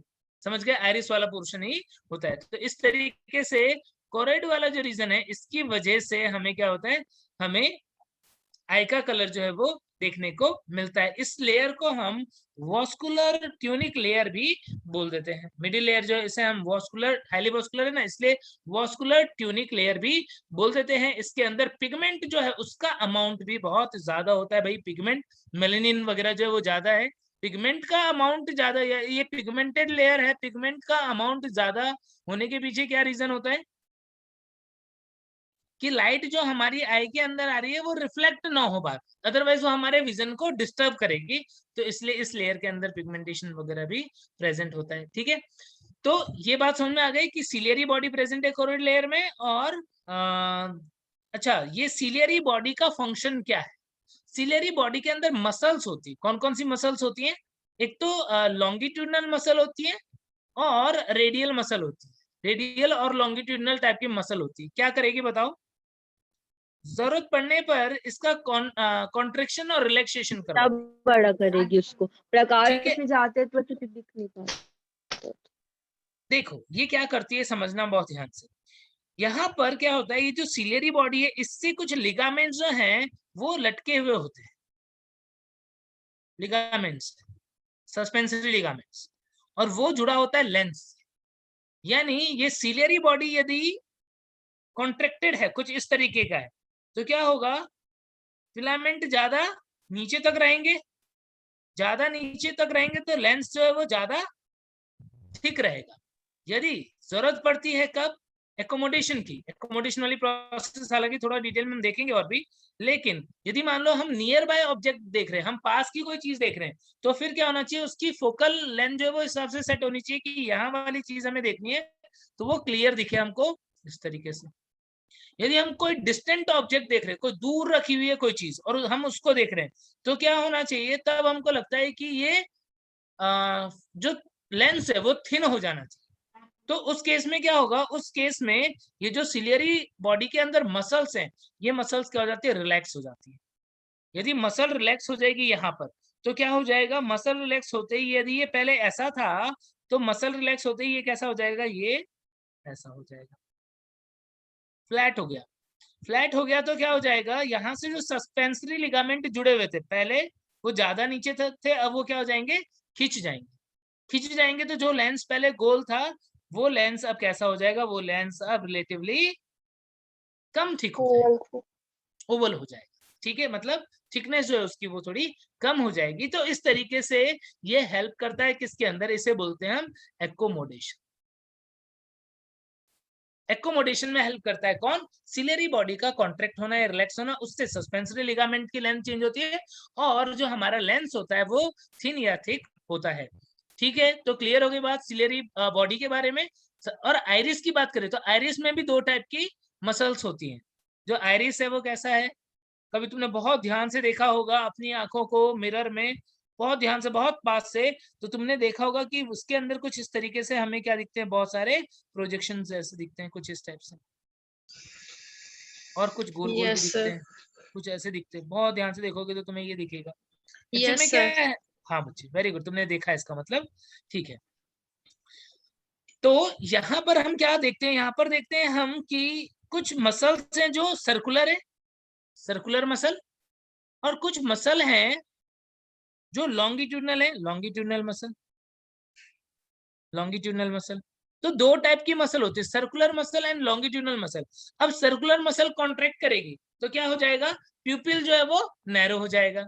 यदि लॉन्गिट्यूडनल मसल कॉन्ट्रैक्ट करेगी तो क्या होगा, प्यूपिल डायलेट हो जाएगा। यानी आइरिस जो है वो क्या कर रहा है, इस प्यूपिल, प्यूपिल का मतलब क्या है, ये जो ओपनिंग हुई जो हमारे आईज के अंदर, तुम्हारी आंखों का कलर कुछ भी हो, मुझे नहीं पता, तुम्हारी आंखों का कलर जो है वो ब्लू है या ग्रीन है या ब्लैक है, जो भी है, लेकिन ये बीच में ओपनिंग जो ब्लैक कलर की दिखती है, एकदम डार्क ब्लैक कलर की, वो वाला पार्ट क्या है, प्यूपिल है। लाइट जो है वहीं से हमारी आई के अंदर जा रही है, तो उसकी लेंथ जो है, उसका डायमीटर जो है वो एकोमोडेट होना चाहिए, डिपेंड करेगा कि हम ब्राइट लाइट में है या कम लाइट में है, उसके अकॉर्डिंग जो है वो इसका डायमीटर जो है वो चेंज होना चाहिए। आई बात समझ में। तो यहाँ पर क्या होता है, यहाँ पर हम देखते हैं कि जब तुम खुद सोचो कि तुम डिम लाइट में हो, लाइट में हो जहां पर रोशनी कम है, तो प्यूपिल क्या होनी चाहिए, डायलेट की कॉन्स्ट्रिक्ट, डायलेट, डायलेट, क्योंकि फिर वहां पर हमें चाहिए कि हमें हमारे आंखों में ज्यादा से ज्यादा लाइट पड़े। यदि हम धूप में जाएंगे तो क्या होगा, प्यूपिल जो है वो कॉन्स्ट्रिक्ट हो जानी चाहिए, हो जाना चाहिए कि नहीं हो जाना चाहिए। तो इस तरीके से ये Yes, sir. कॉन्स्ट्रक्शन और रिलैक्सेशन कंट्रोल में है उसके सिंपैथेटिक और पैरासिम्पैथेटिक, जैसे मैंने बताया था तुमको, ठीक है, उनकी वजह से भी होता है और लाइट की वजह से भी होता है। तो ये जो होता है इसमें सिलियरी मसल और लॉन्गिट्यूडनल मसल जो है वो क्या करती है, वो रिलैक्स और कॉन्ट्रैक्ट जो है वो करती हैं, जिनकी वजह से ऐसा हो जाता है। ठीक है, तो ये काम किसका है, आइरिस का काम है। Iris is forming a diaphragm, एक डायफ्राम लाइक स्ट्रक्चर बना रही है, जो क्या करती है, जो आइस के अंदर लाइट की एंट्री जो है उसको रेगुलेट करने का काम करती है। समझ गए क्या? Yes, sir. ठीक है, तो इस तरीके से हमने स्क्लेरा वाली लेयर, आगे की तरफ कॉर्निया, और उसके बाद सेकेंड लेयर कोरोइड जो है वो पढ़ लिया, उसका क्या फिर यहाँ पर ये जो आइरिस है उसके ठीक पीछे हम क्या देख रहे हैं, लेंस है, ये लेंस है, और यहाँ पर लेंस और जो कॉर्निया है इनके बीच में यहाँ पे जो फ्लूइड होता है उस फ्लूइड को हम क्या बोलते हैं? aqueous humor. Aqueous humour. Aqueous humour जो है वो कैसा होता है, वाटरी टाइप का फ्लूइड है, लिक्विड पानी जैसा होता है, और यहाँ पर ये जो सिलियरी बॉडी है यहाँ पर कुछ कैनाल्स होती है, canal of Slims, Slims canal बोलते हैं। इनके थ्रू क्या होता है, इनके थ्रू वो लिक्विड जो है वो आता रहता है और एक्सचेंज होता रहता है, बाहर भी निकलता रहता है, ताकि ताकि इसका अमाउंट जो है वो रेगुलेटेड रहे और जो भी सप्लाई है वो यहाँ पर होती रहे। तो ये तो हो गई कोरोइडल लेयर की बात। अब नेक्स्ट लेयर की बात करते हैं जिसका नाम है क्या, रेटिना। रेटिना वाले लेयर की बात करते हैं। इनर मोस्ट लेयर जो है वो है रेटिना। रेटिना वाली लेयर जो होती है उसके अंदर ही क्या होता है, उसके अंदर स्पेशलाइज्ड टाइप की न्यूरॉन्स वगैरह जो है, नर्व सेल्स वगैरह जो है वो प्रेजेंट होती है, जो लाइट की इंफॉर्मेशन को लेके जाती है। ठीक है, सबसे पहले हम क्या देखते हैं, सबसे पहले हम देखते हैं कि यहाँ पर सबसे ऊपर पिगमेंटेड एपिथेलियम होती है। यहाँ पर जो सेल्स होती है सबसे ऊपर वो क्यूबोइडल टाइप की पिगमेंटेड एपिथेलियम होती है, पिगमेंटेड टाइप की सेल्स जो है वो होती हैं। यहाँ पर पिगमेंटेड सेल्स हैं, इनके अंदर पिगमेंट्स वगैरह प्रेजेंट हैं। उसके नीचे दो टाइप की सेल होती है, rod and cons. Rod and cons ऐसी दो टाइप की सेल्स जो है वो इसके नीचे प्रेजेंट होती है। कैसे कि रॉड जो होगा उसके अंदर ये टिप वाला पोर्शन रॉड जैसा होता है, इसीलिए इस सेल का नाम क्या रखा हुआ है, रॉड सेल्स रखा हुआ है। कनेक्शन है ये साइटोप्लाज्मिक कनेक्शन, कुछ इस तरीके से यहाँ पे डिस्क जैसे बने हुए होते हैं, ये रॉड सेल्स होती है। यहाँ पर इसका न्यूक्लियस होगा, ठीक है, और कुछ इस टाइप से। कोन सेल्स की बात करें तो ये टिप वाला पोर्शन जो है वो कोन शेप का होता है, कुछ इस टाइप से। ये पूरी एक सेल है, ठीक है, कुछ इस टाइप से। यहाँ पर भी न्यूक्लियस जो है वो प्रेजेंट होगा, कुछ इस टाइप से। तो ऊपर वाली पिगमेंटेड एपिथेलियम, फिर रॉड सेल्स और कोन सेल्स जो है वो प्रेजेंट होती है। नीचे क्या होता है, बाइपोलर न्यूरॉन, फिर बाइपोलर न्यूरॉन के नीचे जो है वो गैंग्लियोनिक सेल्स वगैरह प्रेजेंट होती है। डिटेल डायग्राम के लिए मैंने फोटो लिया हुआ है, मैं तुम्हें दिखाता हूँ, एक मिनट। ये देखो, ये है रेटिना का स्ट्रक्चर, रेटिना की हिस्टोलॉजी। ऊपर की तरफ जो पार्ट दिख रहा है तुम्हें वो क्या है, ऊपर की तरफ जो पार्ट दिख रहा है वो स्क्लेरा वाला साइड होगा या विट्रस ह्यूमर वाला साइड होगा, बोलो। क्या कोई बच्चा बता सकता है क्या? स्क्लेरा वाला है क्या? देखो यहाँ पर मैं तुम्हें, हाँ यस, यहाँ पर इससे बताता हूँ पहले। देखो, सबसे अंदर वाली लेयर रेटिना है ना, तो यहाँ पर पिगमेंटेड लेयर यहाँ पर है, पिगमेंटेड एपिथेलियम, और नर्व जो है वो यहाँ पर है। आगे बात समझ में, ये पिगमेंटेड एपिथेलियम यहाँ पर है, नर्व यहाँ पर है, उस तरीके से ये डायग्राम बनाया गया है। तो यहाँ पर ये ऊपर की साइड जो पोर्शन है ये कौन सा है, ये स्क्लेरा है, स्क्लेरा, कोरोइड, देन रेटिना। तो रेटिना वाला पार्ट जो है वो जूम किया हुआ है, ठीक है। तो यहाँ पर जो पिगमेंटेड एपिथेलियम की सेल्स होती है वो कुछ इस टाइप से क्यूबोइडल सेल होती है, उसकी लोअर सरफेस पे कुछ इस तरीके से फिंगर लाइक प्रोजेक्शंस वगैरह भी बने होते हैं। इनके अंदर बहुत सारा मेलनिन वगैरह होता है। फंक्शन जो है वो वही, मेलनिन का अमाउंट ज्यादा रहेगा तो ये क्या करेगा, ये लाइट को रिफ्लेक्ट होने से रोकेगा। हमारे में और ऑक्टोपस की आई में यही डिफरेंस है, इसीलिए ऑक्टोपस का आई और हमारा आई होमोलोगस नहीं है, एनालोगस। उनके अंदर ये लेयर नीचे होती है, उल्टा होता है, ठीक है ना, ये ध्यान रखना कि अपोजिट है ऑक्टोपस में। तो यहाँ पर सबसे ऊपर वाली लेयर पिगमेंटेड एपिथेलियम, उसके नीचे वाली लेयर जो है वो क्या है, उसके नीचे वाली लेयर जो होती है ये है rod and cones. Next layer में क्या है, रॉड एंड कोन्स जो है वो प्रेजेंट है। ये वाली जो सेल है रॉड्स, और ये वाली जो सेल है वो कोन्स, ये प्रेजेंट होती है, ठीक है। इनके अंदर स्पेसिफिक पिगमेंट्स वगैरह प्रेजेंट होता है। मैकेनिज्म भी साथ साथ में बता दूं क्या, चलो मैकेनिज्म भी साथ साथ में देख लेते हैं। देखो, रॉड जो होता है उसके अंदर, रॉड जो होता है वो हेल्प करता है किसके अंदर, डिम लाइट में जो विजन होता है, विजन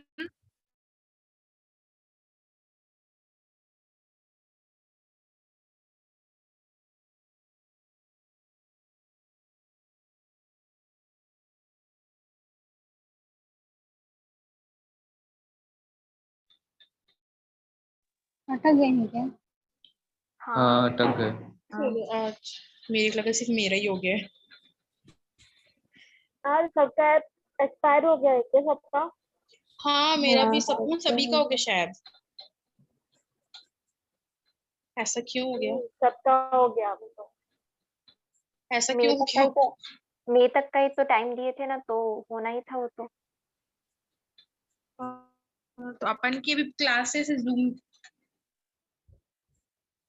तो क्लासेस जूम से ही चलेंगी प्लेसमेंट खत्म होने तक। अब हमारी क्लास जूम पे ही होगी क्या डेली?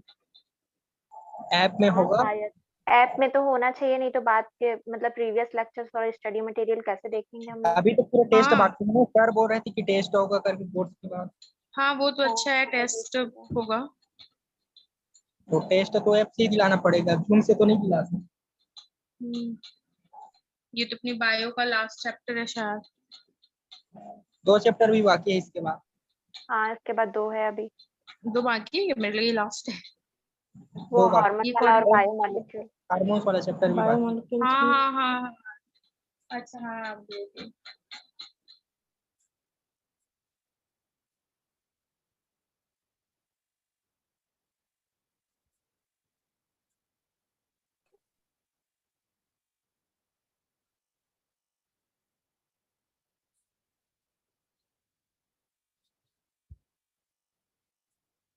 चलो, बीच में डिस्कनेक्ट हो गया था।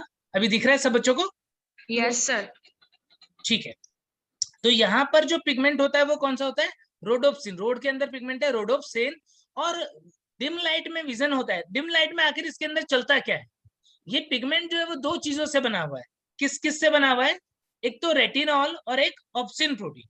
रेटिनॉल और ऑप्सिन प्रोटीन जो है उसका बना हुआ होता है। ये दोनों फ्यूज होकर के रोडोप्सिन बनाते हैं। यदि लाइट की प्रेजेंस में क्या होगा, ये ब्रेक हो जाएंगे और उसकी वजह से इंपल्स जो है वो जनरेट हो जाती है। ऐसे ही दूसरे टाइप की सेल्स जो है यहाँ पर, वो क्या है? वो है कोन सेल्स। कोन सेल्स जो होते हैं वो रेस्पॉन्सिबल होते हैं किसके लिए? Vision in bright light. Bright light में विजन के लिए रेस्पॉन्सिबल है, जिसे हम क्या बोलते हैं? जिसे हम फोटोपिक विजन बोलते हैं। क्या बोलते हैं? Photopic vision. यानी यदि हम कहां पर चले गए? यहाँ पर हम यदि हम चले गए मूवी थिएटर के अंदर मूवी देखने के लिए, और मूवी थिएटर के अंदर मूवी देखने के लिए गए, बाहर से जैसे ही तुम एकदम से अंदर जाओगे ना, तो कुछ नहीं दिखाई देगा तुम्हें। ब्लैक ब्लैक होता है क्या ऐसा? क्योंकि उस टाइम पे ये पिगमेंट्स जो है वो टूटे हुए हैं, इनको रिफॉर्म होने में थोड़ा सा टाइम लगता है। तो ये वापस से रोडोप्सिन बनना चाहिए, तो उसमें क्या होता है? उसको एडजस्टमेंट में टाइम लग जाता है। फिर क्या होगा? वहां पर अंधेरा है, लेकिन थोड़ी देर में उस अंधेरे में भी हमको, उस बहुत डिम लाइट में भी हमको दिखना स्टार्ट हो जाता है। किसकी वजह से? ये रोड्स की वजह से। फिर यदि वहां पर ब्राइट लाइट आती है, स्क्रीन चालू हो गई और ब्राइट लाइट आने लगी, तो उस केस में कौन वर्क करने लग जाएगा? कौन? तो ब्राइट लाइट में विजन के लिए रेस्पॉन्सिबल होता है, और ये रेस्पॉन्सिबल होता है किसके लिए? कलर विजन के। डिफरेंट कलर्स को हम देख पाते हैं किसकी वजह से? कोन्स की वजह से। अब डिफरेंट कलर को देख पाते हैं तो 3 टाइप के होते हैं ये। कौन कौन से? क्लोरोलेब करके एक नाम होता है कौन का, एक साइनोलेब, एरिथ्रोलेब, इस तरीके से नाम होता है। एक्चुअल में क्या है, उसके अंदर ये जो पिगमेंट है वो 3 अलग डिफरेंट टाइप के पिगमेंट होते हैं, जो अलग अलग वेवलेंथ पे एक्टिव होते हैं, और उसकी वजह से हमें डिफरेंट कलर दिख पाता है। कौन कौन सा? जैसे एक है पोरफायरोप्सिन। पोरफायरोप्सिन पिगमेंट है। इस पिगमेंट की वजह से हमें कौन सा कलर दिखता है? रेड। ये रेड वाली वेवलेंथ पे एक्टिव होता है, ब्रेक होता है। ऐसे ही आयोडोप्सिन सुना होगा, रोडोप्सिन, आयोडोप्सिन। आयोडोप्सिन जो होता है वो होता है ग्रीन कलर के लिए सेंसिटिव, ग्रीन वाली वेवलेंथ पे ये वर्क करता है। और होता है साइनोप्सिन। साइनोप्सिन कौन सी वेवलेंथ पे काम करे, ब्रेक होगा? नाम से पता पड़ रहा होगा, ब्लू के ऊपर। तो इस तरीके के पिगमेंट जो है वो किसके अंदर प्रेजेंट होते हैं? कोन के अंदर। तो रॉड और कोन ऐसे सेल्स प्रेजेंट है जो डिफरेंट लाइट के लिए, डिफरेंट कलर के लिए, कौन जो है अलग अलग टाइप के, वो रेस्पॉन्सिबल होते हैं। किस लेयर में प्रेजेंट है? इस पर्टिकुलर लेयर में प्रेजेंट है। ठीक है, रोड एंड कॉन्स। ठीक है, अब यहाँ पर जब लाइट आता है तब उसकी प्रेजेंस में क्या हुआ? जैसे अभी हमने देखा कि रोडोप्सिन जो है वो कॉन्जुगेट है, कॉन्जुगेट प्रोटीन है, दो चीजों से मिलकर के बना हुआ है, एक प्रोटीन से और एक पिगमेंट से। तो जब लाइट आती है इसके ऊपर तो लाइट के प्रेजेंस में ये क्या हो जाता है, ब्रेक हो जाता है किसके अंदर, ऑप्सिन प्रोटीन और रेटिनॉल के अंदर। ठीक है, तो इसके अंदर ब्रेक हो जाएगा, फिर क्या होगा, इसकी वजह से क्या हो जाता है, इसकी वजह से डीपोलराइजेशन हो जाता है या एक्शन पोटेंशियल जो है जनरेट हो जाएगा, एक्शन पोटेंशियल जनरेशन। समझ गए कौन सी लेयर जो है वहां पर एक्शन पोटेंशियल जनरेट हो रहा है। अब यहाँ पर कुछ एरिया है जहां पर हम देखते हैं कि कोन्स जो है उनका अमाउंट बहुत ज्यादा होता है। कौन सा एरिया है वो, यहाँ पर ये जो मैक्यूलर ऑप्टिकल एक्सिस, ये ऑप्टिकल एक्सिस है, इधर वाला जो फ्लूइड होता है उसे हम विट्रस ह्यूमर बोलते हैं। आई चैम्बर के अंदर इधर वाला फ्लूइड जो है वो उसे हम विट्रस ह्यूमर बोलते हैं। तो यहाँ पर ऑप्टिकल एक्सिस के ठीक ऊपर हम क्या देखते हैं, यहाँ पर हम देखते हैं कि एक पर्टिकुलर एरिया है जो येलो कलर का दिखता है, ल्यूटिन वगैरह ज्यादा प्रेजेंट होता है, उस एरिया को क्या बोलते हैं, मैकुला। क्या बोलते हैं, मैकुला। ठीक है, और या फिर इसे हम क्या बोल देते हैं, इसे हम बोल देते हैं येलो स्पॉट। क्या बोलते हैं, येलो स्पॉट। तो यहाँ पर क्या होता है, इस मैकुला वाले रीजन में यहाँ पर क्या होता है, कोन्स ही प्रेजेंट होते हैं, रोड्स जो हैं उनका नंबर जो है वो नेग्लिजिबल होता है। क्या प्रेजेंट होंगे यहाँ पर, कोन्स तो बहुत ज्यादा। तो एक्यूट विजन जो है उसके लिए रेस्पॉन्सिबल, यानी इमेज यदि इस वाले रीजन पर बनेगी, येलो स्पॉट पर बनेगी, तो हमारा विजन जो है वो बिल्कुल एक्यूट होगा, बहुत ज्यादा होगा। इसके बाद में क्या होगा, इसके बाद में हमने देखा कि नेक्स्ट लेयर में बाइपोलर न्यूरॉन्स, हमने पहले पढ़ा भी था कि रेटिना के अंदर बाइपोलर न्यूरॉन्स जो है वो प्रेजेंट होते हैं। तो देख रहे हो बाइपोलर न्यूरॉन, कुछ हॉरिजॉन्टल सेल्स भी होती है, कुछ अमेक्राइन सेल्स भी होती है जो आपस में इन्हें लिंक करती हैं। बस नाम ध्यान रखना कि यहाँ पर कौन सी सेल्स प्रेजेंट होती है, हॉरिजॉन्टल सेल्स और अमेक्राइन सेल्स जो है वो प्रेजेंट होती हैं। और फिर इसके बाद आ जाता है गैंग्लियोनिक लेयर, और ये गैंग्लियोनिक लेयर जो है वो ऑप्टिक नर्व के थ्रू इंफॉर्मेशन कहां पर लेके चला जाएगा, ब्रेन के अंदर ऑप्टिक कियाज्मा बनाएगा।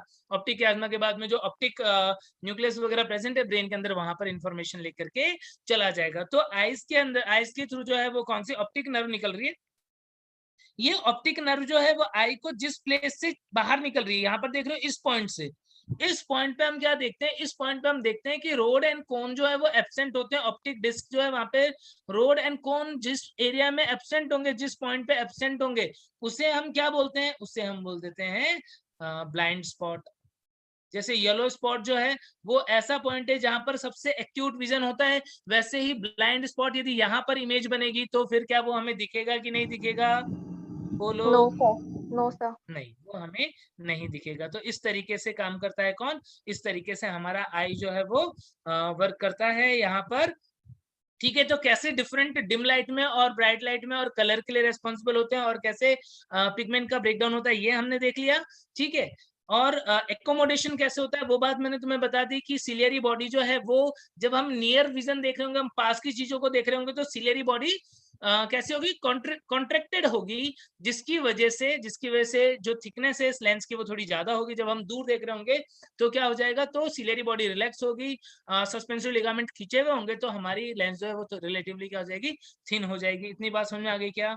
इसके बाद कुछ विजन की बात कर लेते हैं। मायोपिया और हाइपरमेट्रोपिया डिजीज सुना है क्या, मायोपिया हाइपरमेट्रोपिया सुना है क्या, यस सर। क्या होता है इसके अंदर, मायोपिया में क्या होता है, सर दूर की चीजें दिखाई नहीं देती, मतलब कम दिखती हैं। मायोपिया में, हाँ, मायोपिया में क्या होता है कि दूर की चीजें ठीक से दिखाई नहीं देती, पास की चीजें जो है वो क्लियरली दिखती है। और रीजन क्या होता है,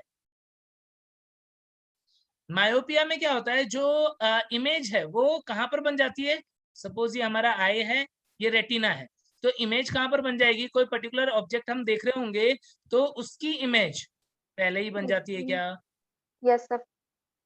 रेटिना के पहले ही बन जाती है, तो वो हमें क्लियरली दिखाई नहीं देगा। तो इसके लिए किस टाइप का लेंस यूज करना चाहिए हमें, कॉनकेव। Concave lens. पढ़ा हुआ है क्या ये तुमने, यस सर, फिजिक्स में भी पढ़ते हैं। फिजिक्स में यस। पढ़ा और हाइपरमेट्रोपिया में क्या होता है, हाइपरमेट्रोपिया में ये जो है रेटिना के पीछे इमेज बनाता है। अब की बार जो इमेज बनेगी वो कहां पर बनेगी, वो जा रही है रेटिना के पीछे। तो अब इस केस में हमें कुछ ऐसा लेंस चाहिए जो इसको पहले कन्वर्ज कर पाए। कौन सा लेंस यूज करोगे? कॉन्वेक्स। कॉन्वेक्स ताकि ये इसको कन्वर्ट कर पाए पहले रेटिना की। ठीक है, तो इस तरीके से मायोपिया और हाइपरमेट्रोपिया होता है। इसके अंदर कौन सा लेंस यूज करते हैं वो एक इंपॉर्टेंट पॉइंट होता है जो तुम ध्यान रखोगे। ठीक है, उसके बाद में और क्या पढ़ा है तुमने? इसके अलावा मायोपिया और हाइपरमेट्रोपिया के अलावा एक तुमने एस्टिग्मेटिज्म भी पढ़ा होगा। एस्टिग्मेटिज्म क्या होता है? नो सर, ये नहीं पढ़े। नहीं, ये नहीं पढ़ा क्या? एस्टिग्मेटिज्म में क्या होता है? ये जो कॉर्निया है इसका कर्वेचर चेंज होता है, change in curvature of cornea. तो यहाँ पर क्या होता है, यहाँ पर कर्वेचर में चेंज होने की वजह से क्या हो जाएगा, इमेज जो है वो साइड में कहीं बनने लग जाएगी। ठीक है, तो लाइट जो है वो फोकस नहीं कर पाता है और क्या होता है, इमेज जो है वो साइड में बन जाती है। तो उसे हमें फोकस करना पड़ेगा और उसके लिए यहाँ पर सिलिंड्रिकल लेंस जो होते हैं वो यूज किए जाते हैं। Cylindrical lens are used. ठीक है, इसके बाद में नाइट ब्लाइंडनेस क्या होता है वो तुम जानते हो। नाइट ब्लाइंडनेस, कलर ब्लाइंडनेस, ये सारी बातें तुमने पढ़ी है जेनेटिक्स में। ठीक है, तो ये कुछ डिजीज है वो ध्यान रखना। ईयर के बारे में हम लोग पढ़ेंगे नेक्स्ट लेक्चर में और स्टार्ट कर देंगे हम अपना अगला चैप्टर भी। ठीक है ना, तब तक अच्छे से पढ़ते रहो। सर ठीक है, सर क्या हाँ, बोलते हैं कि जो टीयर्स होते हैं वो एक्वस ह्यूमर ही होते हैं क्या? नहीं नहीं, टीयर एक्वोसिमर नहीं होते बच्चे। टीयर जो है वो टीयर ग्लैंड तो अलग होती है। टीयर ग्लैंड जो सर है टीयर्स वो तो अलग होती है। जैसे जैसे हमारी आईज है ना, ये हमारी आईज है, आई है हमारी, ये नोज है यहाँ पर। तो इस जगह पर वो ग्लैंड होती है, टीयर ग्लैंड। और यहाँ पर कैनाल होती है, कुछ इस जगह पे भी मान सकते हो, यहाँ पर ऐसे दिखाई देगी। और कुछ कैनाल्स होती है जिसके थ्रू वो यहाँ पर ओपन हो रही है।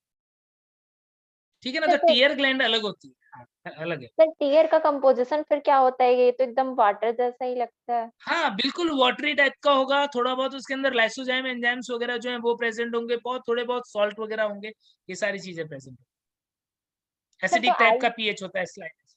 आईज में ड्राइनेस आती है क्या सर ज्यादा, मतलब कि टीयर्स उस आने कंडीशन से? को हम जीरोप्थेल्मिया बोलते हैं। जीरोप्थेल्मिया, जीरोप्थेल्मिया कंडीशन जो होगी आई का ड्राई हो जाना। ठीक है, कंजक्टिवाइटिस होने के चांसेस ज्यादा होते हैं यदि टीयरिंग कम होती है। तो उस केस में हमें क्या होता है, आर्टिफिशियल टीयर मिथाइल सेलुलोज वगैरह जो है वो यूज करना पड़ जाता है। कुछ इन्फेक्शन के केस में भी ऐसा हो जाता है कि टीयरिंग जो है वो कम हो जाए, मतलब कि ड्राई ज्यादा रहने लग टीयर्स जाए। आने से ये होता है ना सर? ज्यादा टीयर आने से नहीं, कम टीयर आने से। ज्यादा आना तो अच्छी बात है, ज्यादा मतलब ज्यादा भी नहीं, ऐसे भी नहीं कि रो रहे हो हमेशा। लेकिन टीयर जो है वो इतना रहना चाहिए कि हमारी आई जो है वो मॉइस्ट है, वो हमारी आई के लिए अच्छा है। Okay sir, thank you sir. ठीक है ना, ठीक है, चलो फिर इसके बाद में कंटिन्यू करेंगे नेक्स्ट लेक्चर में। अच्छे से पढ़ते रहो, चलो बाय बाय।